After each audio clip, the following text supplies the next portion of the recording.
Are you the kind of person who likes to lock themselves inside their house? Do you spill all your spaghetti in social situations? Do you get mentally shattered whenever you say something awkward? Then boy, have I got the game for you. 1bitHeart is a cute little game developed by Miwashiba, who not only has been creating funky little games for a while now, but also works as an illustrator, having collaborated on other nerd stuff, like Vocaloid characters and songs. They've got a type, huh? Like the rest of Miwashiba's games, the original version of 1bitHeart was released for free back in 2015, but the commercial version, published by Playism in 2017, has a couple of bug fixes as well as some extras. That's what I'm playing here. 1bitHeart tells the tale of a young boy who stays away from the world and never leaves his home. One perfectly normal day, our unlikely protagonist, Yoshi Nanase, or Nanashi as people call him, wakes up late. He leaves his room for a few moments, but when he comes back, he is shocked to find a cute girl on his bed. This is Misane, an amnesiac girl who seems a bit lost and unfamiliar with the ways of the world. After explaining his life as a shut-in, Misane has a proposition for him: to go outside and touch grass. And so, after a reluctant discussion, Nanashi does just that, leaving the comfort of the bedroom with his new girl whitespace friend right behind him as the wingman.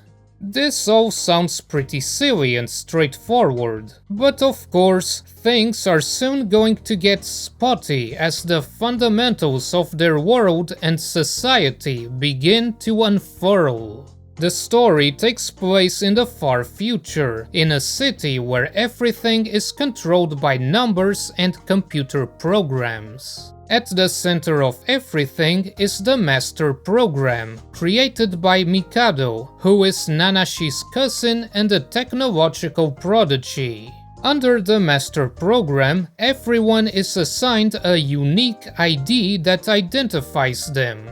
Well, except Misane, who for some reason doesn't have one.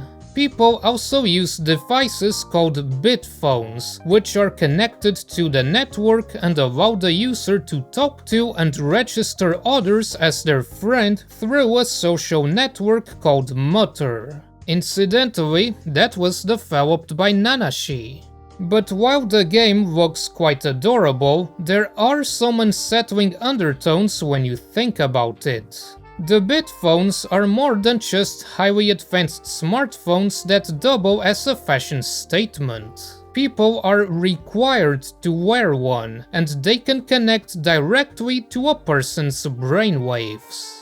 The Master Program has been running for about 4 months, and it's been doing great so far. People feared that it would make identity theft a big issue, but it has done the opposite, and supposedly it's 99.9% safe.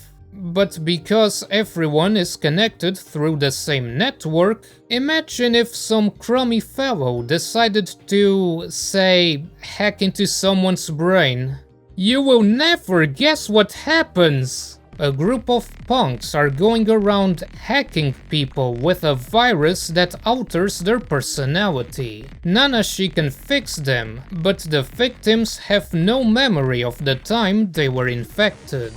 But hey, at least they get hacked in style. The visuals are presented in these vivid color schemes that make the characters stand out. It's really gaudy, in a good way. The soundtrack seemed a bit off when I started, but after a few minutes I was loving it. It's very upbeat and rhythmic, and frequently comes with soft vocals that really build up the atmosphere and gets into your ears. I like it. I like it. I like it, I like it, I like it, I like it. Sadly, because a lot of tracks are royalty-free stuff, the official soundtrack release is pretty empty, so you're better off ripping the music from the files themselves. Before we get into spoiler territory, let's talk a bit about the characters, starting with Nanashi. You might know that Nanashi means nameless in Japanese, and appropriately for such a meaningful name, the poor boy's fudged up mentality emanates from every line coming out of his text box. He's just like me for real! On one hand, he's obviously quite talented when it comes to technology, and he has the peculiar ability to see the world as numbers, effectively allowing him to read the minds of other people. On the other hand, the guy has a complete lack of self-respect, destructively so. He takes insults like a champ, he sees everything as a good thing, and he is never even remotely angry no matter what. Nanashi is the kind of guy who would happily kill himself if it would make someone else happy. Serious mental baggage or nihilism taken to its comedic extreme? Either way, he's a true punching bag. A punching container. By comparison, most everyone else is relatively normal. Even the muscle scientist who does all kinds of silly experiments to enhance his muscles. That laugh is infectious. Although only a handful have a significant presence in the story, there are several dozen characters you can be friends with. Doing so is optional, and most aren't terribly interesting. But there are a few standouts, like the sick writer who got an organ donation from the dead girl he loved.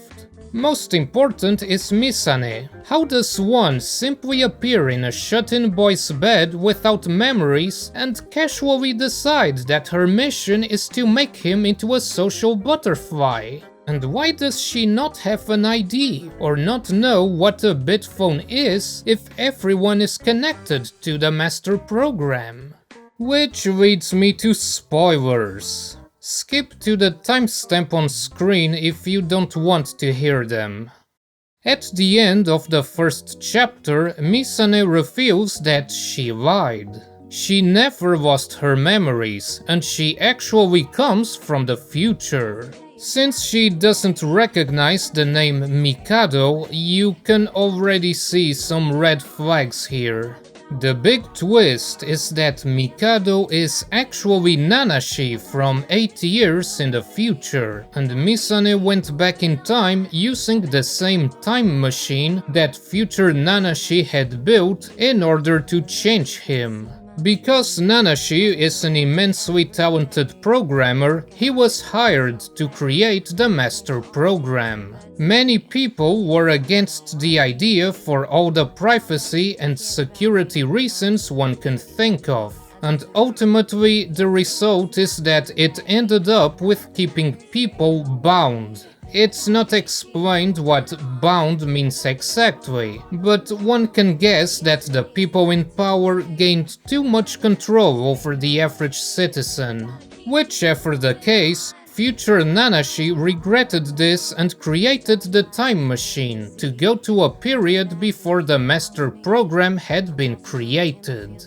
8 years in the past, he took a new identity and ended up creating a different master program at a time before the original had been created, effectively erasing his timeline and also dooming that version of himself to disappear. However, this new master program isn't innocent either. Future Nanashi's plan is to achieve world peace through the unification of thoughts. If everyone thinks the same way, then there will be no discord, and thus everyone will live in harmony with one another. He also gathered a group of 4 hackers to assist him, but that ragtag bang of dinguses just went their own ways instead, because they just couldn't stand his personality. Just like the present Nanashi, his future self still weirds people out. It's frequently mentioned that Nanashi is too nice, something that even a positivity cultist like myself can agree. For example, when Misane tells him that she was lying, he doesn't even hesitate to be happy that she wasn't suffering from amnesia after all. Nanashi is selfless to a fault, but also unable to comprehend why people eventually drift away from him. Anyway, in the final section of the game, everyone gets hacked or whatever, and you have to enter the 307 tower to confront future Nanashi. Depending on how many friends you've made during the course of the game, there are 3 possible endings. In the bad ending, Nanashi decides to kill his future self. Everyone goes back to normal a bit later, but nothing has really changed. After all, killing your future self means nothing if you don't change. It's a very brisk and simple ending, but it's meaningful because it shows just how screwed up Nanashi really is if Misane can't fix him. He literally just chokes his future self to death with a smile on his face and brushes it aside like it was nothing. Damn, that's messed up. He's just like me for real! In the normal ending, in his bondlessly selfless self, Nanashi decides to throw himself down the tower, theoretically preventing everything in the future from happening. By doing so, he will never be able to create the master program that bound everyone's will to it. It's a decently emotional scene, with Nanashi feeling as happy as he could ever be by sacrificing himself for a better future. Though it doesn't actually make much sense unless I misunderstood something. By creating the master program at an earlier time, future Nanashi has already erased the future he came from, and it's not explained what will be done about the program that already exists in the present. Oh, and doing this means dooming Misane to a life of loneliness and heartbreak. Nice job, my guy. Normal my ass. Finally, in the happy ending, there's a short, heartwarming scene right before the climax. Misane confronts Nanashi about whether all that he truly wants to say is that he's worthless, doesn't mind sacrificing his own happiness, and that she shouldn't be so nice to him. She's had enough and gives him a hug. For the first time in the entire story, Nanashi finally breaks down and asks her, "Can I laugh? Can I yell? Can I cry?" He tries pushing her away one last time, but she doesn't relent, and he begins to accept himself for who he is, faults and all. When confronting his future self, Nanashi simply decides to do absolutely nothing. Which sounds counterproductive, but remember, Misane's mission isn't to stop future Nanashi, it's to change present Nanashi. By spending time with his friends, he begins to understand that it's okay if everyone is different, because that's what makes everyone special. Nobody is perfect, and what one person is missing, someone else will provide instead. When individual pieces of a puzzle come together, they become a full picture.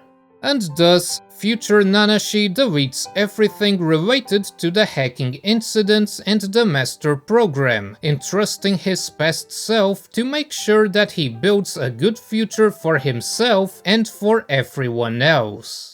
None of the endings fully explain why Nanashi turned out like this, but it's not important to the game's cheesy but wholesome message, which is that the only way to save him from himself is to make friends that touch his heart.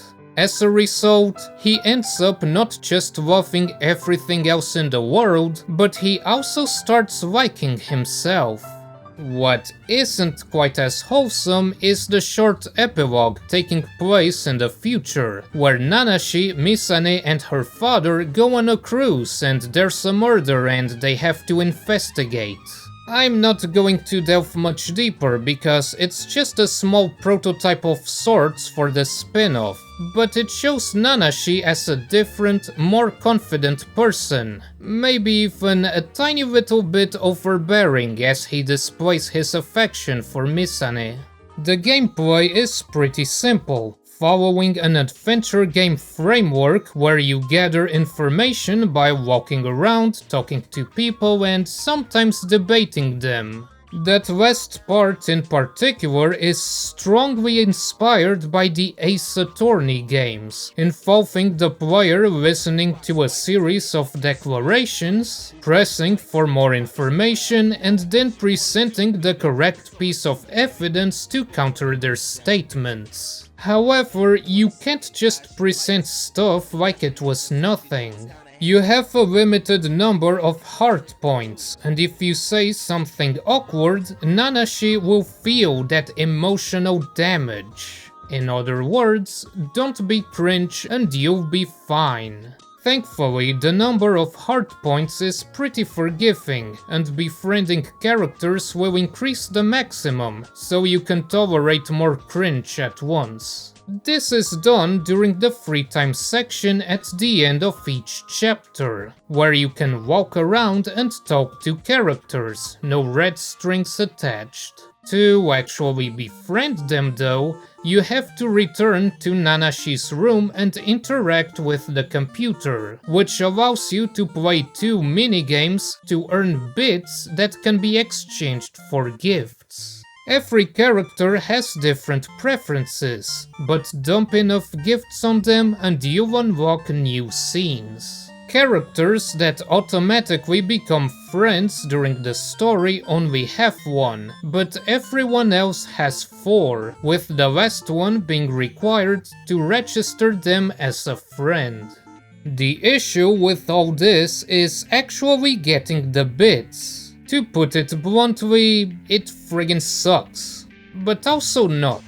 Earning bits legitimately is mind-numbingly dull because the minigames don't change in any way. The first minute is everything there is to see. They never get harder, nor do they get more rewarding, so you're effectively stuck grinding the same boring-ass challenge that you can ace with a blindfold on. If you want to do it legitimately. And by legitimately, I mean without using the built-in middle finger that earns you a ton of bits by interacting with the corner of the room. Isn't this technically cheating? Yes, it is. Do I care? No, and neither should you. If the developers themselves acknowledge that the intended method sucks, then I feel justified. Of course, ideally what the developers should have done is to make the minigames good or to award the player with bits through some other way, instead of just letting you skip parts of the game. But more than that, the whole process being little more than dumping gifts onto each character kind of cheapens the concept of making friends. If you want to fully complete the game, you'll be going down a checklist rather than organically getting to know all these characters. The game is also riddled with technical annoyances due to its engine. It runs on Wolf RPG, which is flexible and free and all that, but due to its strict simplicity, it lacks any proper graphical settings. It's locked to 640 by 480, which makes sense since that's what the assets were built for. But the issue is that it doesn't have any decent scaling options. If you put it in full screen, it will just do a nearest neighbor upscale to your monitor's resolution, which is going to cause uneven pixels and shimmering during movement. It looks awful unless you stick to a tiny window or you utilize an external scaling software like DxWindow. It also only supports 60 FPS, but the built-in FPS limiter is absolute balls and will not properly pace each frame, so you get a micro-stuttering mess. To fix this, set the display mode to 3D and the processing to high, and then limit the frame rate to 60 FPS using a tool such as RiffAtuner. Now let's talk about 1bitHeart. Not 1 bit, 1 beat. 1bitHeart is referred to as a spin-off, taking place 9 years after the events of the main game. Misane is training to be a detective, while Nanashi, or Nanase as he's universally referred to here, goes along with her as an assistant of sorts. The two are staying at a hotel for vacation, but things get spicy very quickly when one of the guests suddenly turns up dead and they are forced to temporarily put their break on hold. This time, Misane takes the lead, rather than Nanashi. The roles are reversed, with Misane as the inexperienced apprentice and Nanashi as the guide with uncanny talent for mystery. Following up on the previous game's happy ending, he's matured quite a bit, and the dynamic between the two is more choky and flirty. Nanashi is no longer obsessed with his self-destructive tendencies, but is instead a very sharp tutor determined to make the world better. Also, he gave Misane a cat ear-shaped bit phone. Impeccable taste, my guy.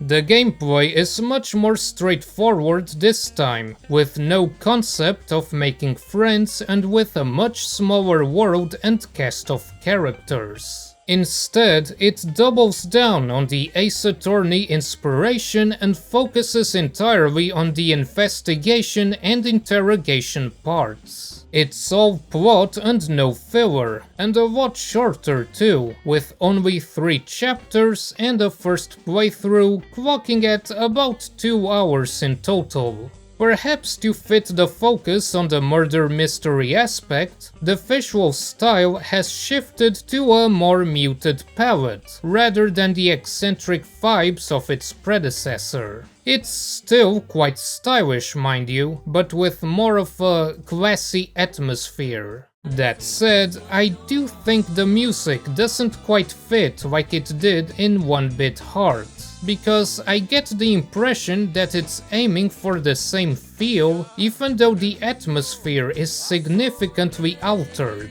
For example, one of the interrogation themes is this samba music with lyrics asking "Why is crying so hard?", which would fit the themes of the main game much better. Regardless, let's briefly talk about spoilery things. Here's the timestamp if you want to skip them.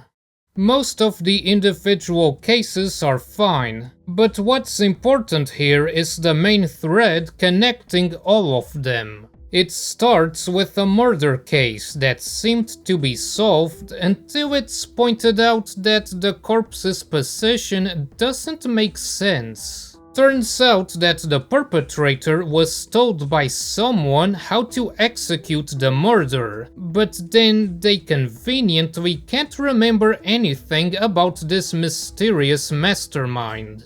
This culminates in the final act, where several people somehow all die at the exact same time, alone inside their rooms and with no registered movement in and out of them. The causes of death were also varied, so there's no consistency in the method.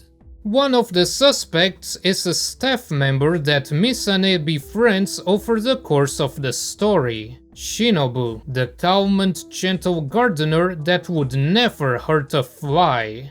You will never guess what happened. It's always the quiet ones, huh? Turns out that he can use some sort of mind control through conversation, and he attached wiretaps to the cats that wander around the hotel freely through the vents, using them to listen in on what people are doing in their privacy.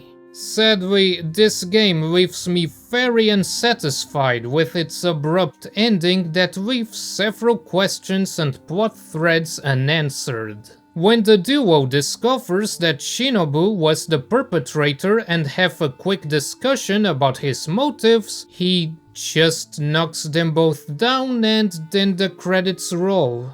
So he escapes, once again free to change his identity and leaving only his darkly philosophical words about how many people can't forgive themselves and how they are free to choose how to die, or how they don't usually say why they want to die. Much like one of the murder cases, where a pair of friends was actually up to each other's throats even if they didn't show it to avoid their trio from crumbling.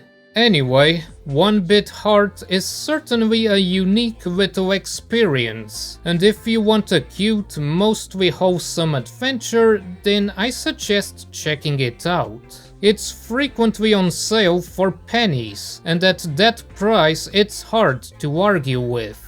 As for 1bitHeart, well, if you enjoyed the first game or have an intense craving for something like Ace Attorney, it's worth giving a shot, especially since it's free and quite short. Otherwise, you're not missing much by skipping it. It felt like it was building up to something interesting, but just fizzles out suddenly and leaves you with blue balls. It's just like me for real.